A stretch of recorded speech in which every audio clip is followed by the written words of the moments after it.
സ്നേഹമുള്ളവരെ നമസ്കാരം. Vaiduryam spoken English പുതിയ വീഡിയോ ശ്രദ്ധിക്കും. എനിക്ക് പറയാൻ കഴിയാനിട്ടല്ല. അതായത് എനിക്കത് കഴിയാഞ്ഞിട്ടല്ല, നോട്ട് ദാറ്റ് ഐ കാൻ, ആ പ്രയോഗം വെച്ചിട്ടാണ് അത് പറയാം. ഇറ്റ്സ് ആക്കിയോട്ടെ, ഇറ്റ്സ് തുടങ്ങാം. It's not that I can say. I have given up. I have given up. അതിനു മുമ്പ് ഞാൻ വേണ്ടാന്ന് വെച്ചിട്ടാണ് ഐ ഹാവ് ഗിവൺ അപ്പ്. എനിക്ക് പറയാൻ കഴിയാഞ്ഞിട്ടല്ല, അതൊന്ന് പറയും.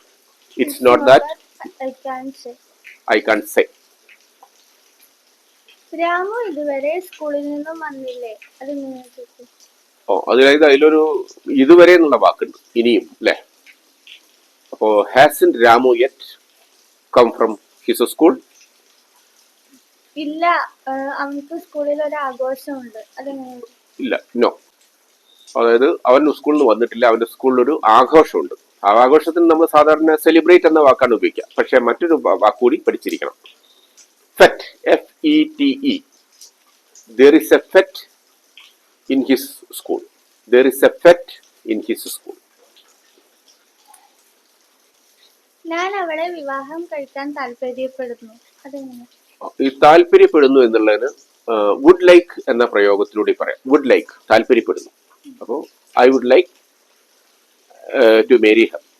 താങ്കൾക്ക് സമൃദ്ധി ഉണ്ടാവട്ടെ. താങ്കൾക്ക് സമൃദ്ധി ഉണ്ടാവട്ടെ, അതായത് ആശംസ നേരാനാണ്, അല്ലെ? May you flourish, may you flourish. Mohan അവനെ സഹായിച്ചിട്ടുണ്ടാകും. മോഹൻ അതില് സഹായിച്ചിട്ടുണ്ടാവും സാധ്യതയാണ്. സാധ്യതയ്ക്ക് മൈറ്റ് ഹാവ് എന്ന പദപ്രയോഗം നടത്താം. മോഹൻ പറയും, Mohan might have helped him. Might have helped him.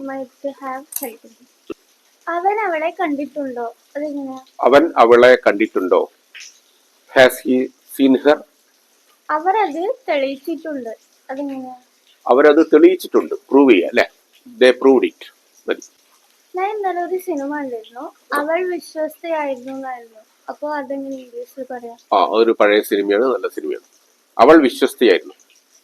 അത് ഇംഗ്ലീഷിലാക്കുകയാണെങ്കിൽ ഷി വാസ് ലോയൽ. അതിന്റെ ഇടക്ക് ഷി വാസ് ലോയൽ, അവൾ വിശ്വസ്തയായിരുന്നു. ഇനി അവൾ വിശ്വസ്തയായിരുന്നോ എന്നെങ്ങനെയാ ചോദിക്കാം? Was she loyal? എനിക്കൊരു കോൾ വന്നിരുന്നോ? അതെങ്ങനെ ചോദിക്കാം? എനിക്കൊരു കോൾ വന്നിരുന്നോ? Was there a call for me? ഇനി എനിക്കൊരു കത്തുണ്ടോ എന്ന് എങ്ങനെയാ ചോദിക്കാം? Was there a letter for me? Was there a letter for me?